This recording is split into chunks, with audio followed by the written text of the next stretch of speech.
अस्सलामुअलैकुम। पठान एक तीर से दो शिकार करना चाहता था। मैं शादीशुदा थी इसलिए पठान से बचकर रहती, मगर पठान घर आता तो सोफे पर मेरे साथ लगकर बैठ जाता। शौहर को भी कुछ न बताती, मगर एक रोज मौसम खराब था।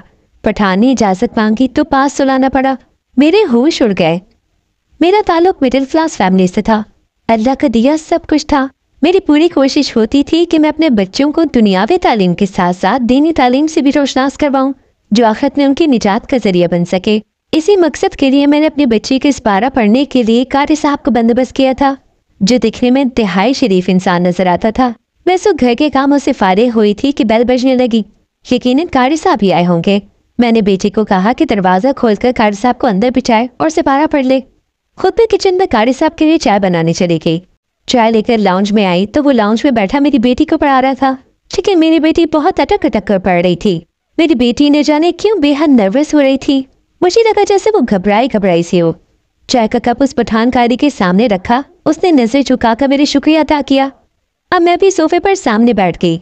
मैं उन औरतों में से नहीं थी कि बेटियों को ट्यूशन, उस्ताद या कारी पढ़ाने आए तो खुद को कमरे में बंद कर ले। जो आजकल का माहौल था मैं इससे अच्छी तरह वाकिफ थी, इसलिए अपने बच्चों के मामले में मैं बड़ी तेज नजर रखती थी। मैं साथ साथ चाय की चुस्कियां ले रही थी और साथ ही अपनी बेटी पर नजर जमाए बैठी थी, जो अदब से सर झुकाए कारी के पीछे पीछे पड़ रही थी। वो मेरी बेटी की हुरूफ ताजी ठीक करवा रहा था।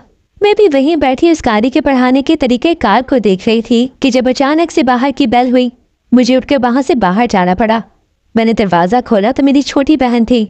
उसके हाथ में शॉपिंग बैग थे।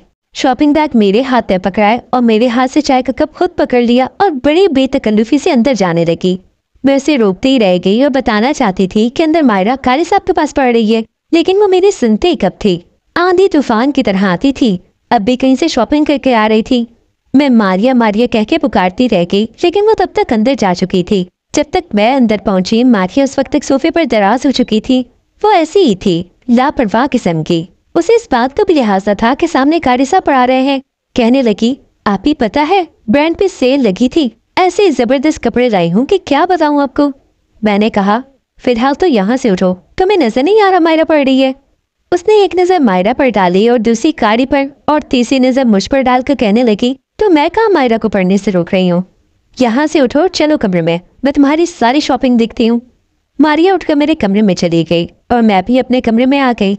मारिया बहुत बातूनी किस्म की लड़की थी। वो साथ साथ कपड़े दिखा रही थी और साथ साथ ये भी बड़े फख्र से बता रही थी कि उसने किस तरह से लड़ लड़कर दुकानदार से सारे कपड़े सस्ते करवा लिए। पर मेरा ध्यान मारिया की तरफ कम और बाहर बैठी मायरा की तरफ जाता था।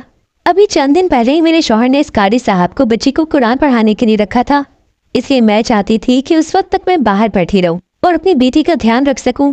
लेकिन मारिया की अफरा तफरी ने तो मुझे जैसे बौखला कर रख दिया था। अभी मैं कपड़े ठीक से समेट ही नहीं पाई थी तो वो कहने लगी, आप इसमें से जो चाहो रख लो, क्या याद करोगी कि सही से पाला पड़ा था। ऐसी ऑफर वो कभी कभी किया करती थी, इसलिए मैंने भी एक दो सूट रख लिए। फिर कहने लगी, जोरों की भूख लगी है, जल्दी से खाना बना लो। वैसे भी उसे मेरे हाथ के बने खाने बहुत पसंद थे। मैंने कहा, अच्छा तुम आराम करो, मैं तुम्हारे लिए मटन पुलाव का बंदोबस्त करती हूँ। मटन पुलाव का सुनकर वो खुश हो गई थी। मैं भी इतनी वेली तो नहीं थी कि इतनी जल्दी से इसके लिए मटन पुलाव बना लेती, लेकिन पिछले हफ्ते मेरे शौहर को उसके दोस्त ने मटन पुलाव का पतीला भर कर भेजा था। मेरे शौहर के दोस्त का होटल था। जब भी इस होटल में बड़ा फंक्शन होता तो वो मेरे शौहर को भी खाना भिजवा देता। हम भी मुफ्त का माल समझकर पेट भर कर खाते थे। उसमें से जो बच गया था वो मैंने फ्रीज करके रख लिया था कि कोई मेहमान आया तो उसे खिला दूंगी। किस्मत मेरी बहन की थी जिसका नाम इस खाने पर लिखा था। मेरे वालिदैन हयात न थे, एक भाई भाभी ही थे और हम दो बहनें। मेरी शादी को 7-8 साल हो चुके थे, लेकिन मारिया गैर शादीशुदा थी। खूबसूरत थी, इसलिए नकचड़ी भी बहुत ज्यादा थी। जो भी रिश्ता आता 100 नुक्स निकाल कर इनकार कर देती। मैं उसे समझा समझा कर थक गई थी कि लड़कियों की शादी की भी एक उम्र होती है और अब तुम 24 साल के हो गई हो, इसलिए नखरे कम दिखाया करो। लेकिन वो मेरी बात एक कान से सुनती दूसरे से उड़ा देती। मेरा घर और मेरे मैका ज्यादा दूर न था, बस 2-3 गलियों का ही फर्क था, इसलिए रोजाना ही मारिया घर पर आ जाती थी, क्योंकि मेरी भाभी का मिजाज उससे बिल्कुल नहीं मिलता था। दोनों जब तक घर में रहती किसी न किसी बात पर नोक-झोंक करती रहती थी। कुछ ही देर में वो कारी मायरा को पढ़ाकर चला गया, लेकिन चंद दिन बाद उस पठान ने जो मेरे साथ किया, मेरा तो दिमाग घूम कर रह गया था। एक बार वो मेरी बेटी को पढ़ाने आया। जैसे ही मैंने उसके सामने चाय रखी और खुद सामने सोफे पर बैठी तो वो उठ खड़ा हो गया और मुझसे कहने लगा, क्या मैं आपके पास बैठ जाऊं? मुझे ये सुनकर बड़ी हैरत हुई। मैंने कहा, क्या मतलब? कहने लगा, मुझे आपसे एक बहुत ज़रूरी बात करनी है। मैंने उसे कहा, ठीक है बैठो। मुझे हैरत का झटका उस वक्त लगा जब वो सामने वाले सोफे से उठकर बिल्कुल मेरे साथ वाले सोफे पर आकर बैठ गया। मैं हैरान परेशान देख रही थी कि कहीं उसका दिमाग खराब तो नहीं हो गया। उसके बाद जब उसने रोना शुरू किया तो मैं तो हैरतों के समंदर में डूब गई। इसे क्या हो गया? ये क्यों रो रहा है? मैंने कहा, आप रो क्यों रहे हैं? क्या हुआ है? वो अपने आंसू पोंछकर कहने लगा कि मैं आपको अम्मी कह दिया करूं। उसकी ये बात सुनकर मेरे दिमाग में झुमाके होने लगे। अंदर था क्या वो? उसे मुझ में अम्मी नजर आ रही थी। मेरी तो बस एक ही बेटी थी और वो भी बस 6 साल की उम्र की। मेरी उम्र भी बहुत ज्यादा नहीं थी कि मुझे अम्मी कह रहा था। अच्छा खासा 25-26 साल का जवान था। मैंने कहा, आप मुझे अम्मी क्यों कहोगे? आप मुझे आप ही भी तो कह सकते हो, आप ही कह लो। लेकिन कहने लगा, नहीं, मैं आपको अम्मी कहना चाहता हूँ। खुदा के लिए इनकार मत कीजिएगा। मुझे इजाजत दे दें कि मैं आपको अम्मी कहा करूँ। मुझे उसकी बात बिल्कुल गैर मुनासिब लगी थी। मैंने कहा, अगर किसी ने सुन लिया तो क्या सोचेगा? क्या मैं इतनी बड़ी उम्र की हूँ कि 25-26 साल लड़का मुझे अम्मी कह रहा है? और इस बात से इसका क्या मतलब है? क्यों मुझे अम्मी कहेगा? मेरे दिमाग में सवालात का सिलसिला शुरू हो गया था। मैंने कहा, नहीं, ये बिल्कुल भी मुनासिब बात नहीं है। लेकिन मैं तो हैरान रह गई जब उसने अपने हाथ मेरे सामने जोड़ दिए। कहने लगा, खुदा के लिए इनकार मत करे। मैंने कहा, पहले वजह बताओ। वो फूट फूट कर रोने लगा। कहने लगा कि मेरी वालदा के इंतकाल को कई माह गुजर गए हैं और मेरी वालदा के अलावा को मेरा दूसरा था नहीं। वालिद हमारे बचपन में इंतकाल कर गए थे। घर जाता हूँ तो घर काटने को दौड़ता है। मुझे अपनी माँ से बेतहाशा मोहब्बत थी और आपको ये यकीन नहीं आएगा कि मेरी माँ की शक्ल आपकी शक्ल के साथ बहुत मिलती थी। जैसे आप मेरे लिए चाय का ख्याल रखती हैं, वो भी मेरे हर काम और हर बात का ख्याल रखती थी। आपको देखूं तो मुझे अपनी माँ याद आने लगती है। इसलिए कह रहा हूँ कि मुझे अम्मी कहने की इजाज़त दे दें। उसकी बात सुनकर मेरे पास इनकार का कोई जवाब ही नहीं रहा था। मैंने कहा, ठीक है तो मुझे अम्मी कह लिया करो। मेरी ये बात सुनकर उसके चेहरे पर एक खुशी की लहर सी दौड़ गई थी। लेकिन मैं नहीं जानती थी कि वो कारी अपने अंदर कौन से इरादे लिए बैठा था। अम्मी अम्मी कहकर वो क्या करना चाहता था? इजाजत पाकर वो खुशी से फूले नहीं समाया था। अगले ही पल उसने मेरा हाथ थामा, मेरे हाथ पर बोसा देने लगा। मैं तो करंट खाकर पीछे हटी थी। फौरन अपना हाथ उसके हाथ से छुड़वाया और कहने लगी कि ये तुम क्या कर रहे हो? भले ही मैंने तुम्हें अम्मी कहने की इजाजत दी थी, मगर इसका ये मतलब तो नहीं कि तुम अपनी हुदूद फैलाने लगो। ही सुनकर वो फौरन शर्मिंदा सा हो गया। कहने लगा कि बस मैं क्या करूं, मुझे आप में अपनी माँ की झलक नजर आती है। मैं तो अपने जज्बात पर कंट्रोल ही नहीं कर सका और जैसे अपनी माँ के हाथ पर बोसा देता था वैसे ही आपके हाथ पर भी दे दिया। अगर आपको बुरा लगा हो तो मैं दिल से माफी चाहता हूँ। वो एक मरतबा फिर रोने लगा था और उसकी आंखों से आंसू बहने लगे थे। मैं तो उल्टा शर्मिंदा सी हो गई थी। मेरा तो दिमाग घूम चुका था, जबकि मेरी बेटी मायरा सामने टिकटिकी बांधे मेरी जानिब देख रही थी। आखिर ये सब कुछ हो क्या रहा था? मैं अगले ही पल वहां से उठ गई और कहने लगी कि अब आप मायरा को पढ़ाएं। कुछ देर बाद आपके जाने का वक्त हो जाएगा। फिर मैंने मायरा को स्कूल का काम भी करवाना है। ही सुनकर वो कारी कहने लगा, जी अम्मी आप फिक्र न करें, मैं भी मायरा को पढ़ा देता हूँ। उसके मुंह से लफ्ज अम्मी सुनकर मुझे तो उलझन सी हो रही थी, मगर खैर क्या कर सकती थी। मैं किचन में साफ सफाई करने लगी तो ये मेरी दूसरी नजर मेरी बेटी पर भी थी, जो मुझे सामने लाउंज में बैठी दिखाई दे रही थी। कुछ ही देर बाद वो कारी उठा और कहने लगा कि मैं अब घर जा रहा हूँ, कल इंशाल्लाह जल्द आ जाऊंगा। उसके चेहरे पर अजीब सी मुस्कुराहट और सुकून था, जिसे मैं उस वक्त तो ना समझ सकी, मगर वो दिन भी ज्यादा दूर नहीं था जब मुझे हकीकत का इल्म हुआ। वो वहां से जा चुका था, जबकि मैंने सुख का सांस लिया। रात को शौहर घर आया तो मुझे खामोश देखकर कहने लगा कि क्या बात है, इतनी चुप चुप क्यों हो? इससे पहले कि मैं कुछ बताती, मायरा हंस हंस कर लोटपोट होने लगी और अपने अब्बू को सब कुछ बताने लगी। ही सुनकर तो मेरे शौहर इमरान हैरत से मुझे देखने लगा था। कहने लगा, मायरा ये सब क्या कह रही है?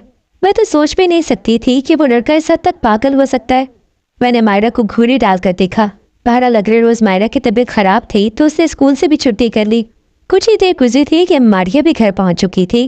वो यूं ही आया करती थी, बिल्कुल तूफान बनकर, और उसके आते ही मायरा भी बिस्तर से यूं उठी जैसे कभी बीमार ही ना हो। दोनों खाला भांजी मिलकर खूब हल्ला गुल्ला करने लगी। तब भी मारिया कहने लगी कि आज हम दोनों बाहर घूमने फिरने जाएंगे, आइसक्रीम खाएंगे और थोड़ी बहुत शॉपिंग भी करेंगे। मैंने जो सुना तो मारिया से बोली कि कुछ देर बाद कारी साहब उसे पढ़ाने के लिए आने वाले हैं, तुम लोग संडे का प्लान रख लो। मगर मायरा भी बजिद थी, कहने लगी कि नहीं नहीं, आप आज कारी साहब को मना कर दें, मैंने आज कुरान पाक नहीं पढ़ना। मैंने बेटी को घूरा के ऐसे नहीं कहते, गुनाह होता है। तभी दरवाजे पर दस्तक हुई और कारी साहब, जिनका नाम गुल खान था, घर में दाखिल हुए। मुझे सहन में खड़ा देखकर फौरन मेरी जानिब बढ़ा, सलाम करके कहने लगा, अम्मी जी कैसी हैं आप? तबीयत तो ठीक है आपकी? आप मुझे थोड़ी परेशान लग रही हैं। उसके घर में आते ही इस तरह की बातें सुनकर तो मैं हड़बड़ा कर पीछे हटी थी। वही मारिया का फर्क शगाफ कहकर गूंजा था।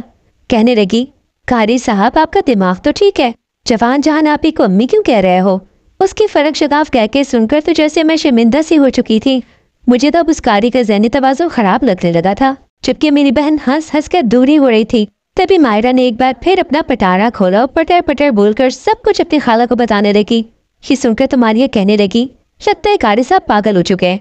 आप मायरा के लिए किसी और कारी साहब को बंदोबस्त कर लें, हम दोनों तो जा रहे हैं बाहर घूमने।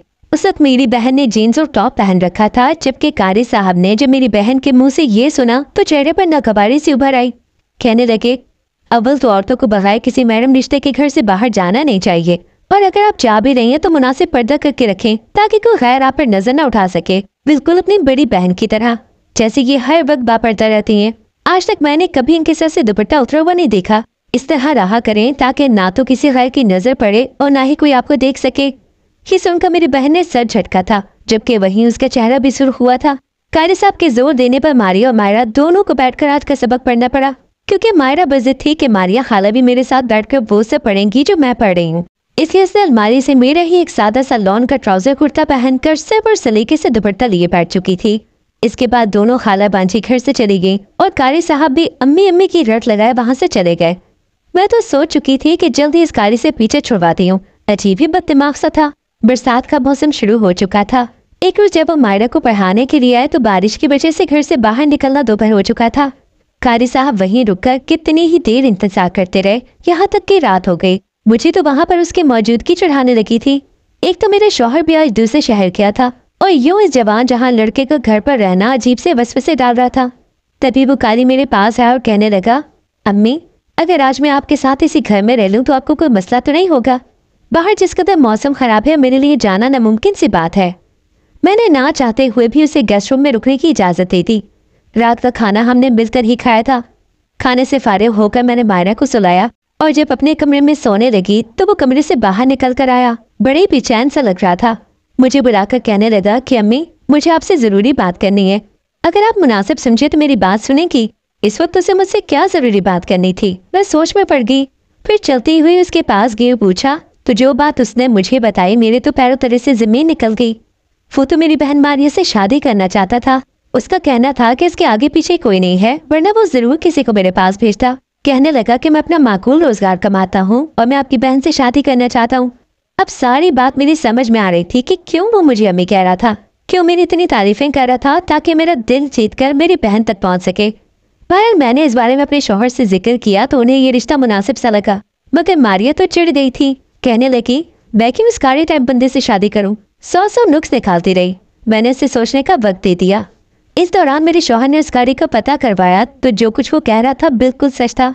उसके वालिदैन फौत हो चुके थे और जिससे भी उसके बारे में छानबीन की तो सबने यही कहा कि कारी साहब बहुत शरीफ इंसान है। मेरे भाई भाभी तो वैसे भी रजामंद थे। जैसे तैसे करके अपनी बहन को भी मैंने मना लिया, क्योंकि आज रिश्ता चलकर घर आया था, कल को हमें घर घर जाकर रिश्ता ढूंढना पड़ता और इस बात की भी कोई गारंटी नहीं थी कि लड़का शरीफ मिलता है या नहीं। सो मैंने बात पक्की की और कारी साहब की शादी मारिया से करवा दी। आज वो कारी साहब के साथ खुश खुरम जिंदगी गुजार रही है। एक रोज आई तो कहने लगी, आप सच कहती थी, गुलखान बहुत ही अच्छा है। चंद ही माह में मारिया का मिजाज भी बदलने लगा। वो नकचुरी से नखरे करने वाली लड़की बिल्कुल सलीका लड़की बन चुकी थी और ये सब कुछ गुलखान की मोहब्बत और अखलाक का नतीजा था। अगर कहानी अच्छी लगी हो तो वीडियो को लाइक करो। मज़ीद इस तरह वीडियो देखने के लिए हमारे चैनल को सब्सक्राइब करें। मिलते हैं अगली वीडियो में। अल्लाह हाफिज़।